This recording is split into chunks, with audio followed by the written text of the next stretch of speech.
Well, as you know, I started a series on angels, and when I started, I envisaged that it would be a 4-part message.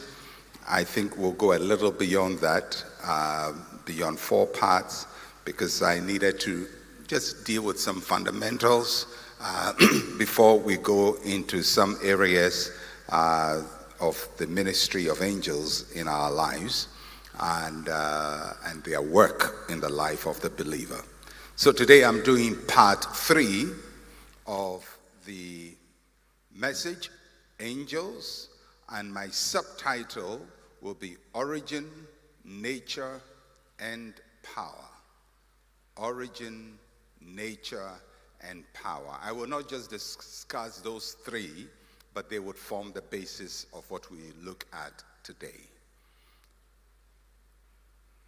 The ministry and work of angels are very present in the Bible, from the book of Genesis to the book of Revelation, and throughout the Old Testament and the New Testament, in the life of Israel, in the life of the prophets, in the life of Jesus, in the life of the early apostles of Christ, and the life of the early church. There is nowhere in the Bible that you see a pause in the work of angels throughout the Old and the New Testament. And it's amazing that such a predominant presence is very acutely ignored in Christian theology. So there is very little taught on it. And because there is very little taught on it, there is room for a lot of ignorance to fester, and a lot of assumptions and presumptions to grow. What I'm trying to do in this subject is to deal with some of those fundamentals. Until you understand the ministry of angels properly, the whole subject of demonology becomes very twisted, because demons are a corruption of angels. So you have to understand the original and how they work. Then you can understand the fake and how to cast them out. So it's important for our spiritual understanding to get these fundamentals right. So we're going to just look at a few things, broad areas of angels and their work today, and then we will conclude it. I'm going to group my teaching today under 5 main subject areas. First, we will look at their creation, the creation of angels. Were angels ever created? And if they were created, when were they created? The 2 scriptures that we would look at to form the basis of our thought in dealing with the creation of angels. The first is Psalm 148, verses 1 to 5, and then we'll read Colossians chapter 1, verses 15 to 18. Psalm 148, verse 1 to 5 says, praise the Lord from the heavens, praise him in the heights, praise him all his angels, praise him all his hosts, praise him sun and moon. Praise him, all you stars of light. Praise him, you heavens of heavens, and you waters above the heavens. Let them praise the name of the Lord, for he commanded and they were created. Note the verse 5, particularly for he commanded and they were created. So all the elements he mentions, the stars, the moon, the sun, the waters above, and the angels, he commanded and they were created. Then Colossians chapter 1, verse 15 to 18 in the New Testament. Colossians 1, 15 to 18. Talking about Jesus. He, that is Jesus, is the image of the invisible God, the firstborn over all creation. For by him all things were created that are in heaven, that are on earth, visible and invisible, whether thrones or dominions or principalities or powers. All things were created through him and for him.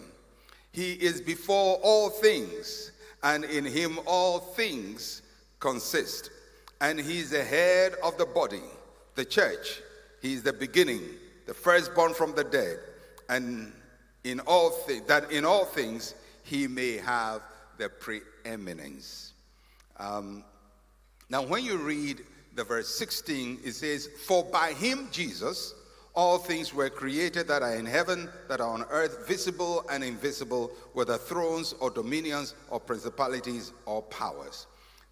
Just an aside, normally when Christians hear the words principalities and powers and dominions and thrones, we instantly think of demonic entities.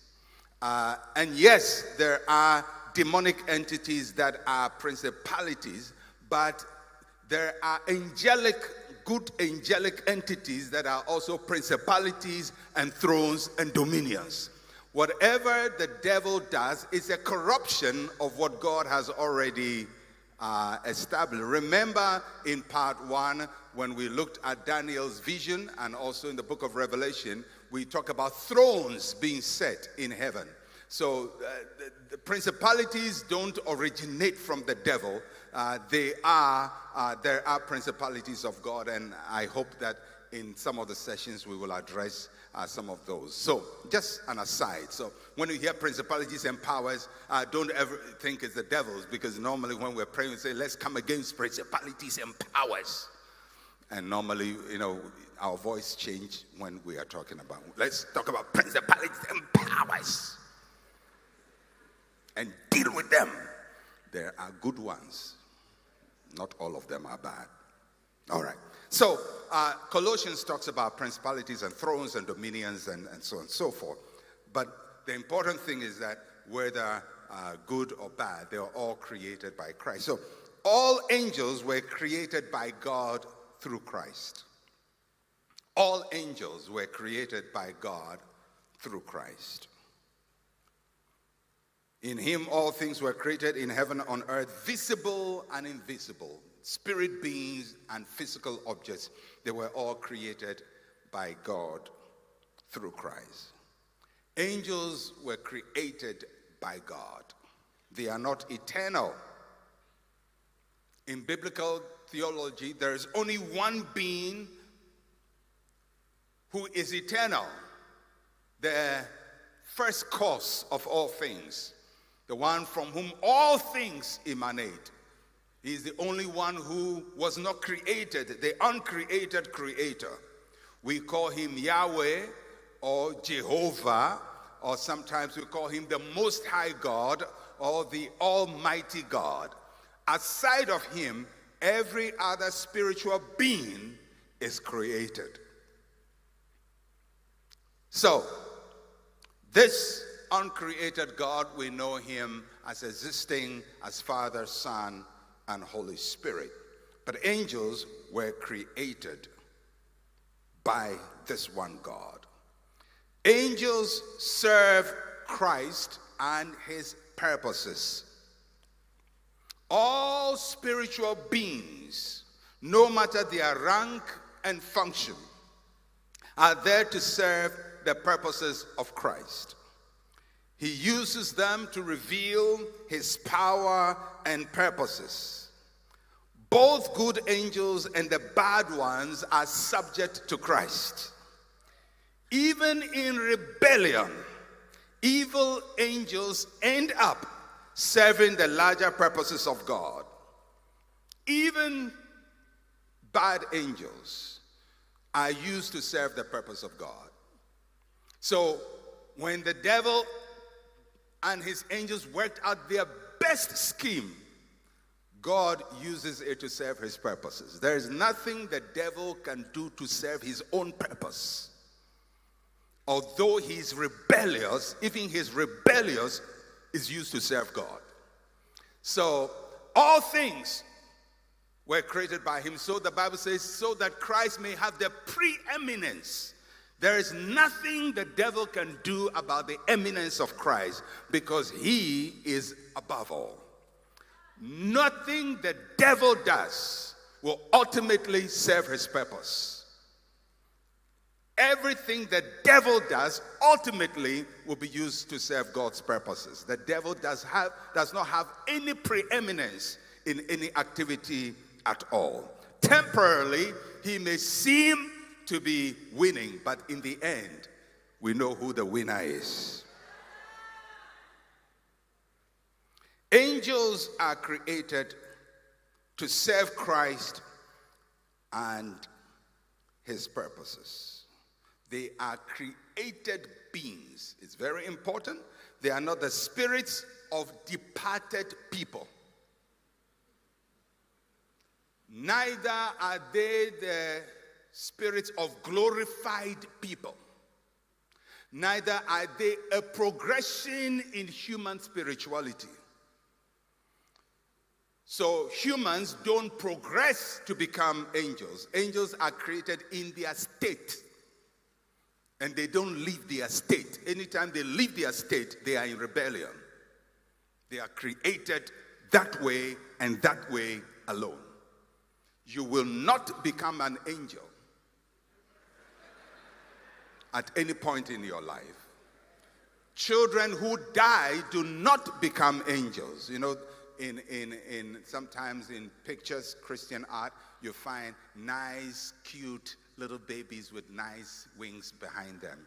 It's a nice artwork. I'm an artist and I like artwork, but that is not scriptural, it's not biblical, and it's not real. There is no baby angel anywhere. Angels, every time they are spoken about in the Bible, shown as adults in adult life, not babies.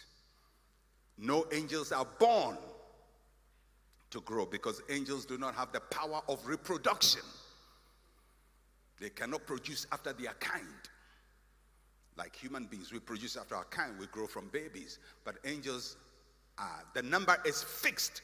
When they were created, none has been added to them. It's a fixed number.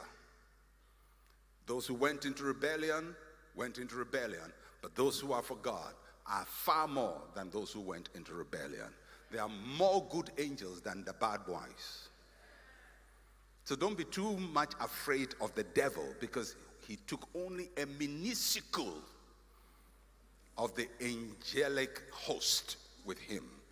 But the majority remain with the Creator and they are serving your interest.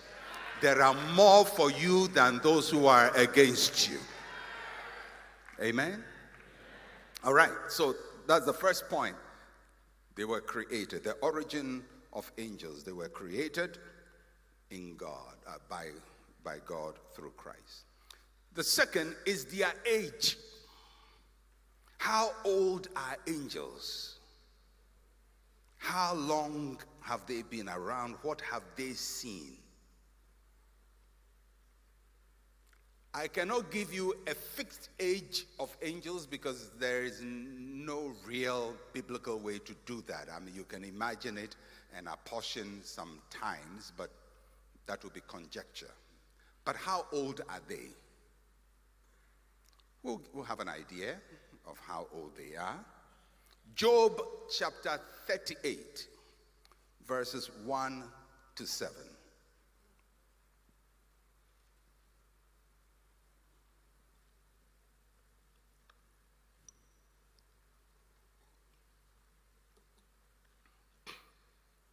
Job 38, verses 1 to 7.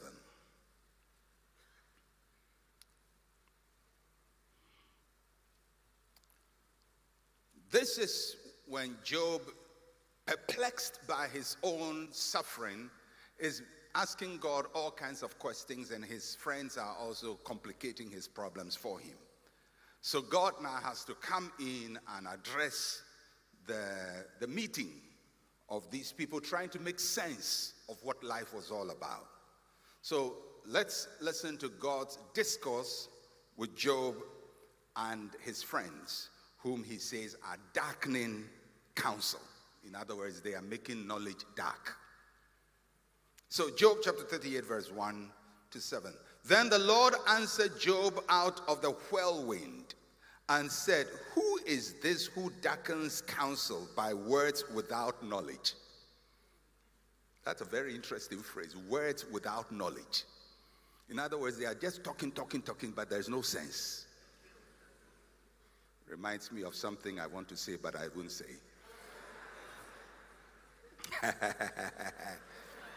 Okay, I'm staying on course. Okay, then the Lord answered Job out of the whirlwind and said, who is this who darkens counsel by words without knowledge? Okay, move on, verse 3. Now prepare yourself like a man. I will question you and you shall answer me. Now God is serious here. Verse 4. Where were you when I laid the foundations of the earth? Tell me if you have understanding. Who determined its measurements? Surely you know. Or who stretched the line upon it? To what were its foundations fastened? Or who laid its cornerstone? When the morning stars sang together, and all the sons of God shouted for joy. Note verse 7, he talks about the morning stars and the sons of God. Now, who or what is the morning stars and the sons of God? Now, if you note verse 3, he says, prepare yourself like a man, and I will question you. So, God is speaking to Job as a man. In verses 4 and says, God questions man, Job, in relation to the creation of the earth. And I actually believe that it's not just the creation of the earth, but the creation of the universe. And then he talks about the early planning, the foundations, the development of our universe and the world system. In verse 7, the Lord notes two groups who were there at the time when this effort was going on. He calls them the morning stars and the sons of God. These sons of God obviously are not mankind, not Job and his bunch. But there is another group he calls sons of God and the morning stars. And in subsequent series, when I would talk about the different categories of angels or the heavenly host, you would know that these sons of God and the morning stars are referring to spiritual beings outside of humans. So although I will not take too much time to explain it, because I'll explain it later, just take it from me. This is what it is. When I explain it, you'll get it better. All right. So, what do we learn from this passage? First, that angels saw the creation of the earth. They saw the coming into being of the physical or material world. They were amazed at what God was creating, and they affirmed God's creation. They were amazed. Now, I'm not going into how did the universe come into being. Was there a big bang? I don't know. I wasn't there.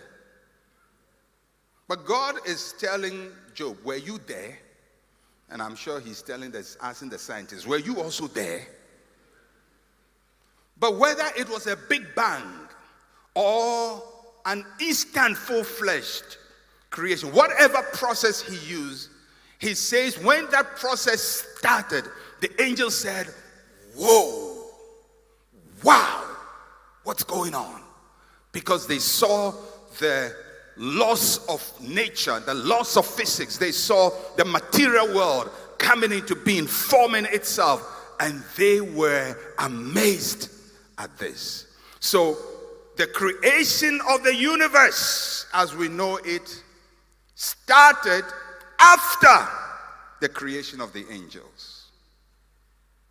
So no matter how old you place the universe, the angels were created before then because they were in the spirit world. The universe is the material world. Angels saw the creation of the earth. Angels also saw Satan's rebellion and expulsion. Today's angels were present when Lucifer led his rebellion, and they saw the result. They know the awesome power of God. They know about the consequences of rebellion against God.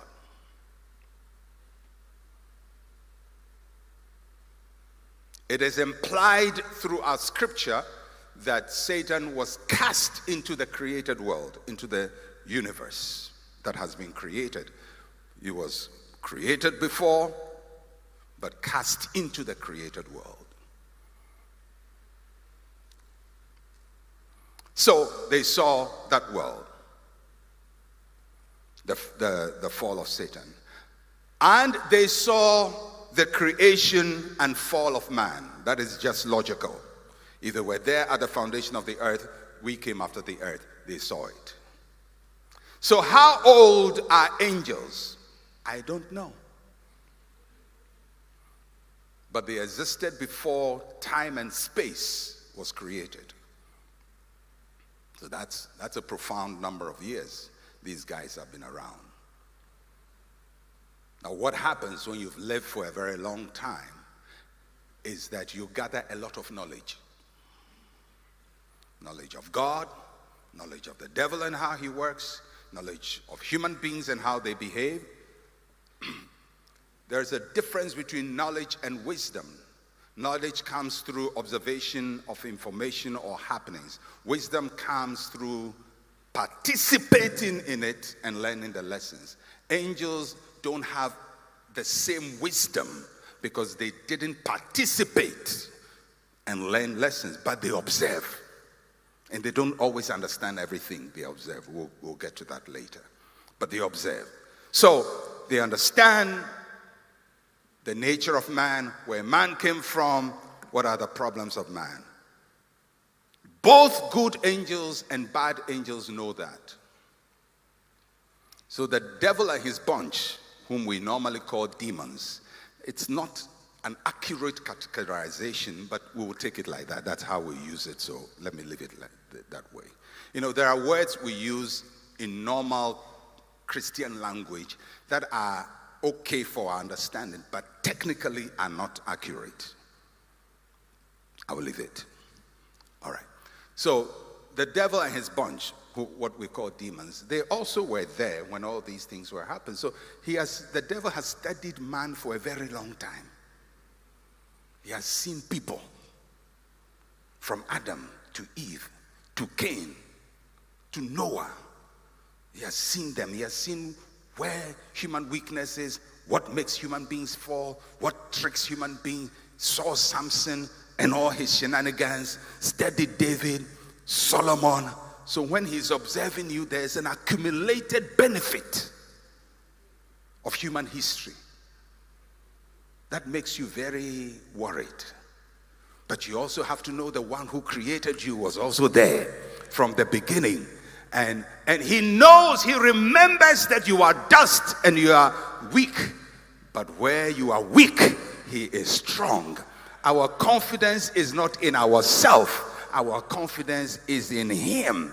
That although we have an adversary who knows all our weaknesses, we also have an advocate who knows and supplies us with all his strength. We are not alone in this business. All right, so we've looked at the age, the creation, the age of angels. Third, we will look at the nature of angels. What is their nature? I have touched on some of this a little bit. I will repeat some today. Their nature. Psalm 104 verses 1 to 4 and Luke chapter 1 verses 18 to 19. Psalm 104 verses 1 to 4. Luke chapter 1, 18 to 19.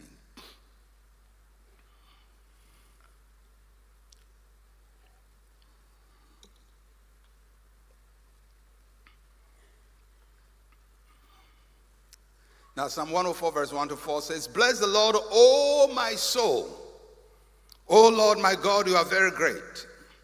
You are clothed with honor and majesty. Who cover yourself with light as with a garment, who stretch out the heavens like a curtain.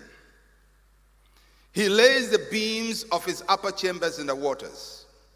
He makes the clouds his chariot, who walks on the wings of the wind, who makes his angels spirits and his ministers a flame of fire." Note verse 4, who makes his angels spirits. Everything written in that psalm is very profound. I'm not dealing with it now, so I will not comment on all the statements there, except the one that applies to the subject under discussion. Who makes his angels spirits. Luke chapter 1, verses 18 to 19. "And Zacharias said to the angel, How shall I know this? For I'm an old man, and my wife is well advanced in age. And the angel answered and said to him, I am Gabriel, who stands in the presence of God, and was sent to speak to you and bring you these glad tidings." I love that. So, what do we learn from these two passages we've read? First is that angels are spirit beings. Although they can appear to us in human form, they are spirit beings.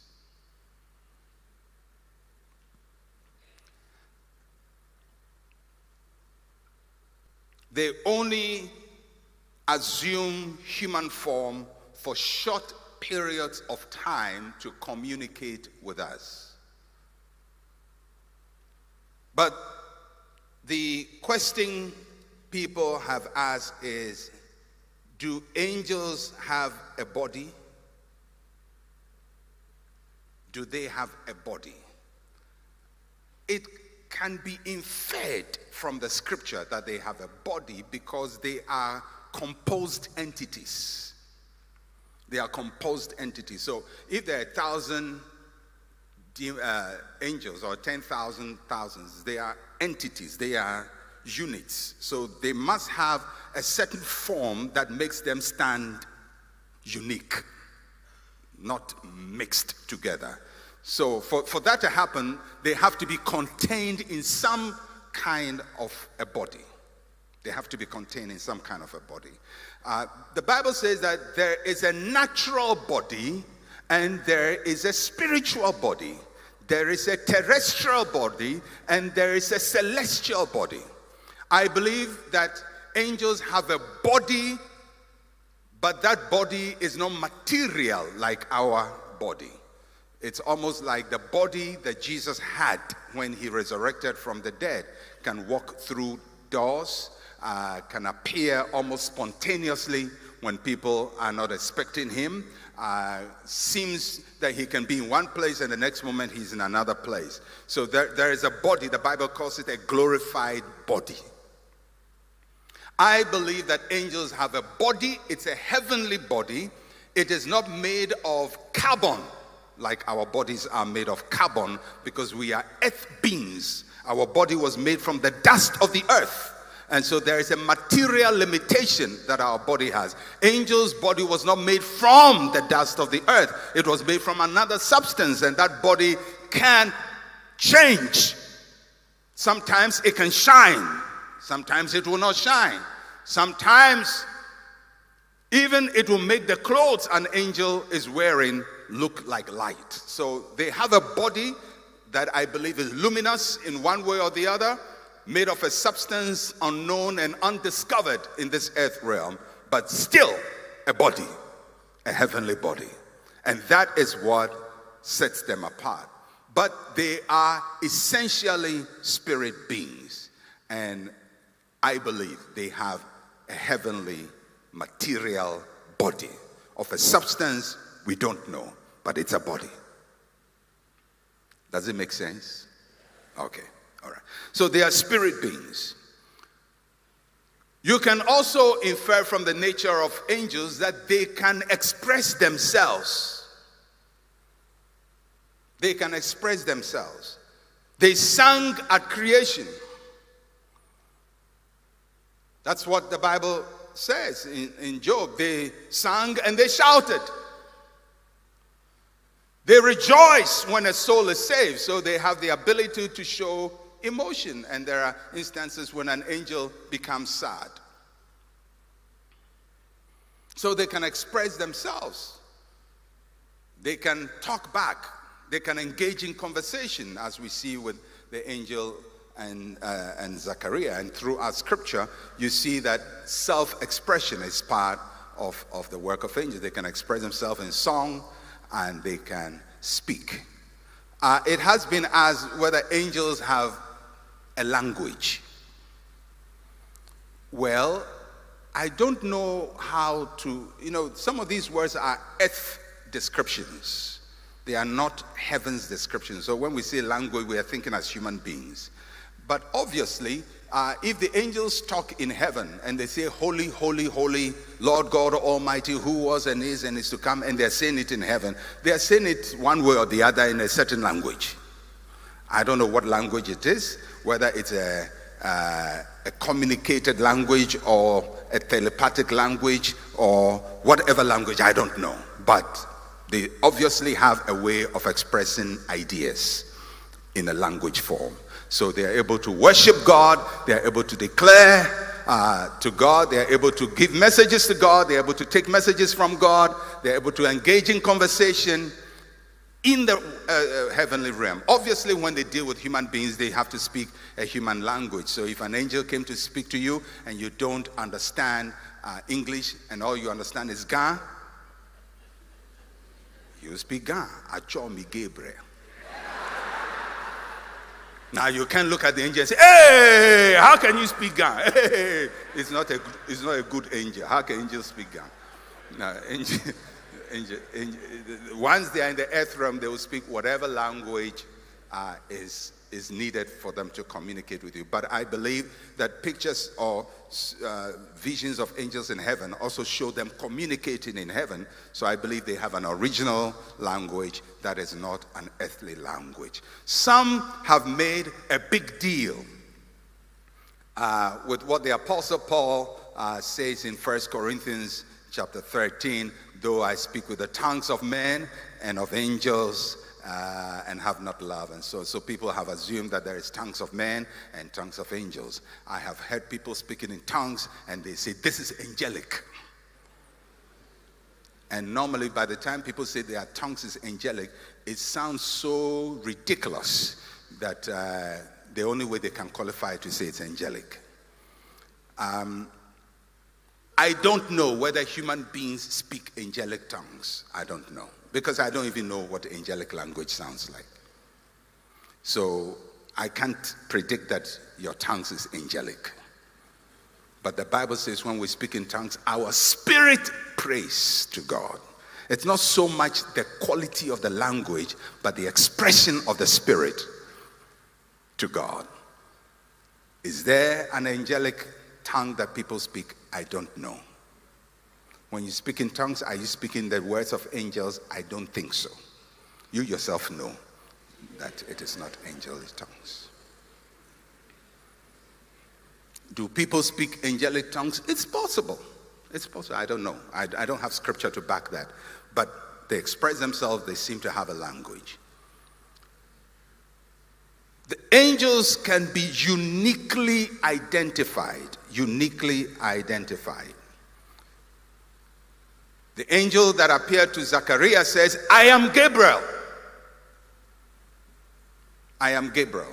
That means that each angel is unique in themselves. All the myriad, the quintillions of them have unique identity. You cannot give impulsive names to certain beings and call them angels. They carry their name. You don't give them names. They are not pets. The angel called himself Gabriel.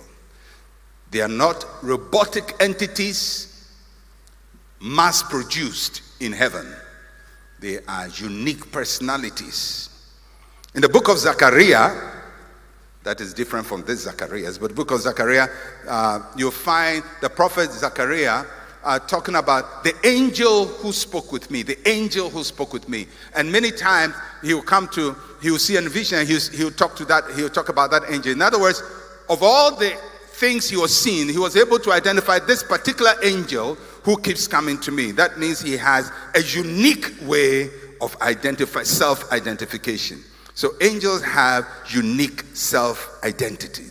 They are not carbon copies of each other. They are unique. That's their nature. Their power. Angels have enormous power to accomplish their tasks. Enormous power. I said, the reason I'm teaching this is, sometimes we speak too much about demons, but we don't know that demons are reprobate angels with less power.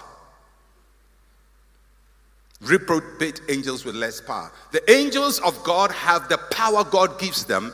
The angels of the devil have the power Satan gives them. Satan's power is not at God level. You have to know that. So they can't express as much power as the angels of God, because the angels of God operate by the power of God, and the angels of Satan operate by the power of Satan. Satan was an inferior entity in the spirit realm when he rebelled. He's not equal to God. Don't ever equate the power of Satan or his demons to God and his angels. The superior power is on our side. All right. So they have enormous power. Let me run through that quickly. Psalm 103 verse 20 and 2 Kings chapter 19 verse 32 to 35. Psalm 103 verse 20 says, "Bless the Lord, you his angels, who excel in strength, who do his word, heeding the voice of his word." Bless the Lord, you his angels, who excel in strength, who do his word, heeding the voice of his word. Then 2 Kings tells a story about an angelic activity. 2 Kings chapter 19, verse 32 to 35. "Therefore, thus says the Lord," this is the prophet Isaiah prophesying. "Therefore, thus says the Lord concerning the king of Assyria, he shall come unto you, he shall not come into this city, nor shoot an arrow there, nor come before it with shield, nor build a siege mound against it. By the way that he came, the same shall he return, and he shall not come into this city. Thus says the Lord, for I will defend this city, to save it for my own sake and for my servant David's sake." And it came to pass on a certain night that the angel of the Lord went out and killed in the camp of the Assyrians 185,000. And when the people arose early in the morning, there were corpses all dead. How powerful are angels? Well, first, they are far mightier than human beings. They excel in strength, according to Psalm 103, verse 20. Human strength or power is hindered by the bodies we live in. Angels do not have this hindrance, so they have enormous power. The Bible says that they excel in strength. They are extremely powerful.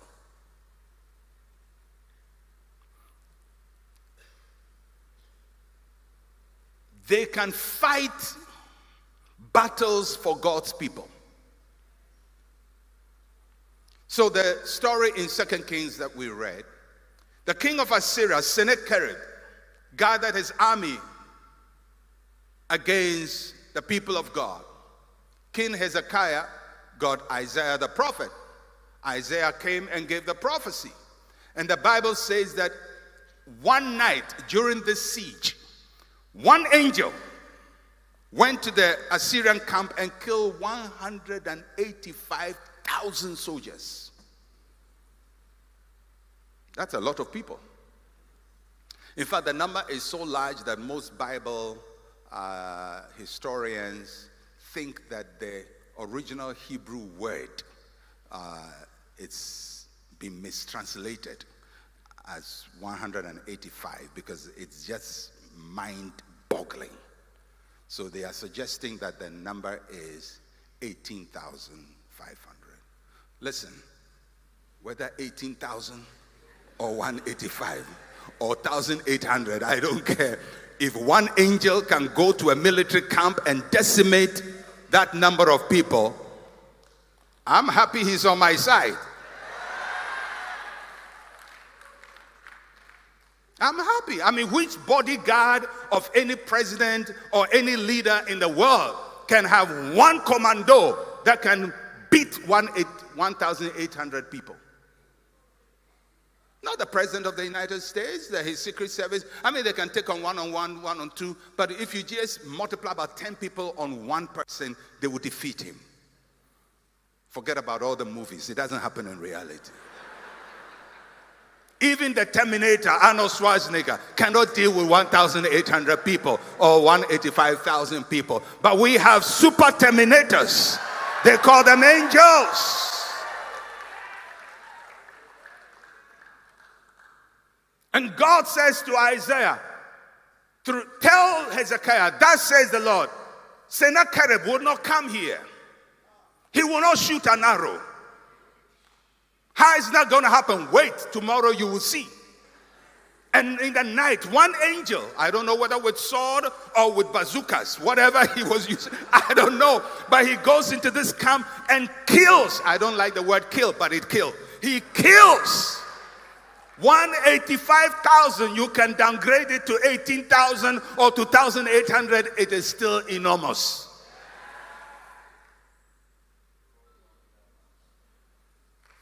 If God be for you,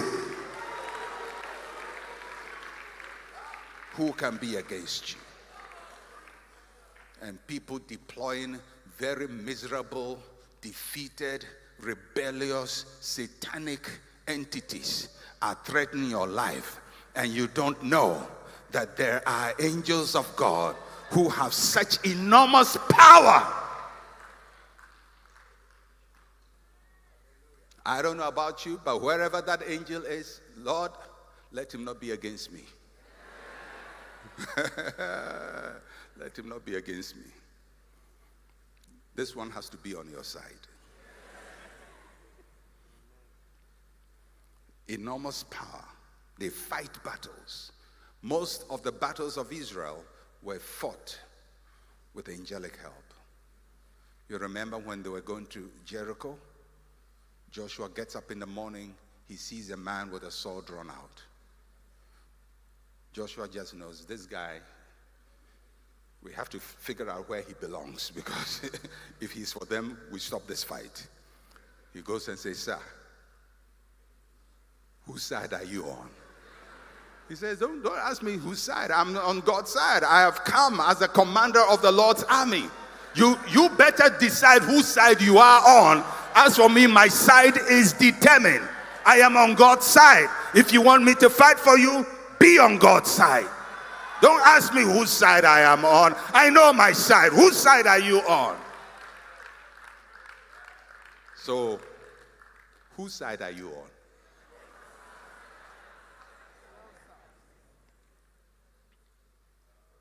Angels can fight physical battles, and they can move physical objects. They can move physical objects. In Matthew chapter 1:28, we see an angel move the stone from the tomb of Jesus. Their presence on Mount Sinai with God created earthquakes, lightning, thunder. They were creating storms in the atmosphere. There is thunder, there is lightning, there is earthquake. They move stuff. The parting of the Red Sea was an angelic activity. Throughout the Bible, you find angels working. They're far mightier than us. They can fight battles for God's people, and they can move physical objects. Finally, for today, there are limitations. As powerful as angels are, they have profound limitations. They cannot do everything.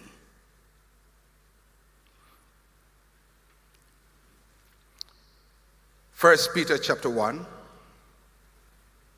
verse 10 to 12. Of this salvation the prophets have inquired and searched carefully, who prophesied of the grace that will come to you, searching what manner of time the Spirit of Christ was in them, indicated when he testified beforehand the sufferings of Christ and the glories that will follow. To them it was revealed that not to themselves but to us they were ministering the things which now have been reported to you through those who have preached the gospel to you by the Holy Spirit sent from heaven, which things the angels desire to look into. Then Revelation chapter 5, verse 1 to 7. And I saw in the right hand of him who sat on the throne a scroll written inside and on the back, sealed with 7 seals. Then I saw a strong angel proclaiming with a loud voice, "Who is worthy to open the scroll and to loose its seals?"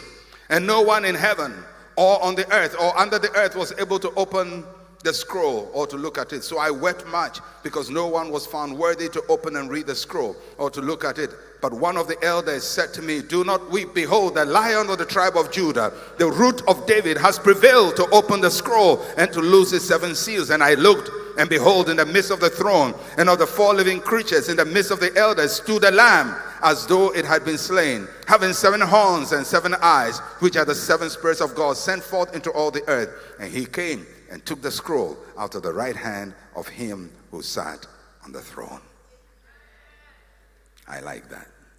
So, angels are limited in knowledge. They are limited in knowledge. They do not fully understand God's plans. They don't even understand our salvation. The Bible says they seek to look into it. They know people get saved, but they don't understand it because they have never been saved. Their knowledge of God's plans are very limited. Angels do not know the date of the second coming of Christ. Jesus said it in Matthew 24. The angels don't know when Jesus is coming again. So anyone who gives you dates is a great procrastinator. But he's wrong. There is no one who knows the date of the coming of the Lord, because even angels do not know. Angels do not know. Angels cannot read your mind, because sometimes people feel, the angels, they are mind readers. No, they can't read your mind. They can't enter your brain to read your mind. They can read your behavior, but not your mind. There is a closed space in you that is protected by God. Their knowledge is limited. They are limited in authority. There are limits to the roles that they can play in the revelation of God's purposes. When the angel asks, "Who will open the scroll?" No angel including the one asking, could go and pick the scroll. Because that scroll was revealing God's future plans, and angels do not have the authority to open the scroll into God's future plan. They can only declare what God has told them. If God has not revealed it to them, they don't know it. And if an angel cannot read your mind, then a demon cannot read your mind too. They are limited in authority. Even the good ones are limited in how much they know of your future, of your plans. That is why when you go to some of these mediums who will tell you something going to happen and you put all your hope in it, you get disappointed. They can judge based on their understanding of human events, but they cannot be accurate in telling you precisely what is going to happen to you. Only God knows the end from the beginning. Only God is accurate in his knowledge. But no angel and no demon can enter into you and mess up your mind like that. Especially when you are a believer and you surrender yourself to Christ and to the authority of the covering of the blood of Jesus, you are protected. You are protected. Angels are limited in that sense.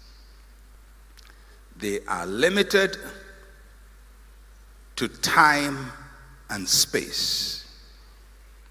What does that mean? It means they cannot be in two places at the same time. So an angel cannot be here and there at the same time. They can only be in one place at one time. Just like us, they can only be in one place at one time. That's why you need a lot of them. The only one who can be everywhere at the same time is God. Even Satan cannot be everywhere at the same time. At every point, Satan has to pitch his camp somewhere.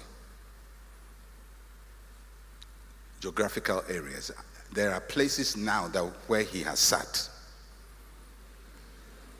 I won't tell you where. It's nowhere near Africa. But there are places that Satan pitches his tent, and he can move and pitch his tent somewhere because he cannot be everywhere at the same time. He gathers information through his messengers whom he sends to and fro, gathering information. I went to Ghana. This is what they are doing. I saw the churches. This is what is happening. I think we need to have this plan against them and so and so. That's what happens. But God is everywhere at the same time. He's not limited in power. So we've looked at a few things concerning angels.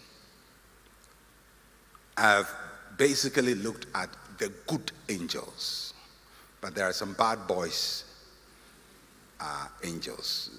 I don't like talking much about them because they are not very consequential.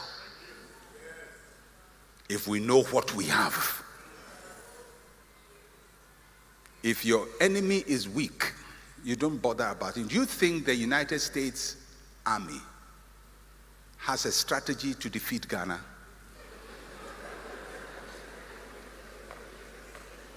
No, I'm asking you. I mean, I don't know. I'm not a military man. But do you think in their master plan they have a strategy of how to fight and defeat Ghana or Togo? But they have a plan for China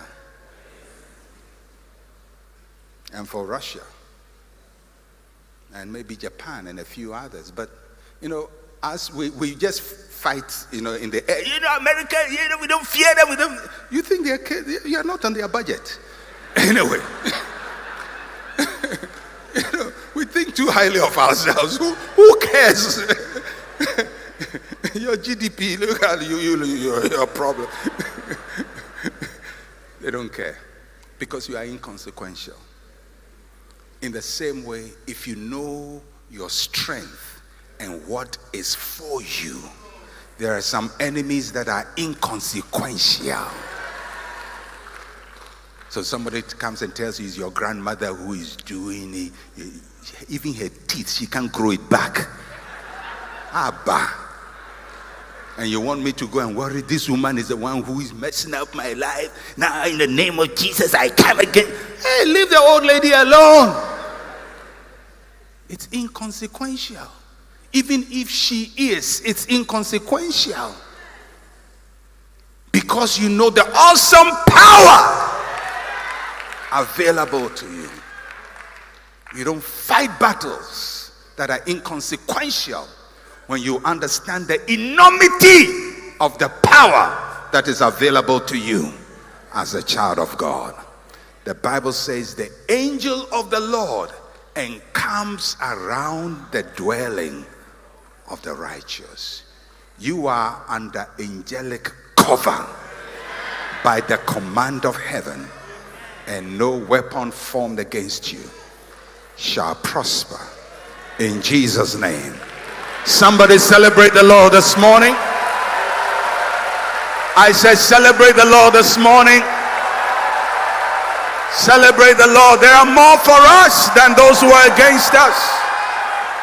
Greater is he who is in us than he that is in the world. There are more for us than those who are against us. We are on the winning side. We are in the winning army. We are on God's side, and we have the victory in Jesus' name. Amen and amen and amen. Hallelujah.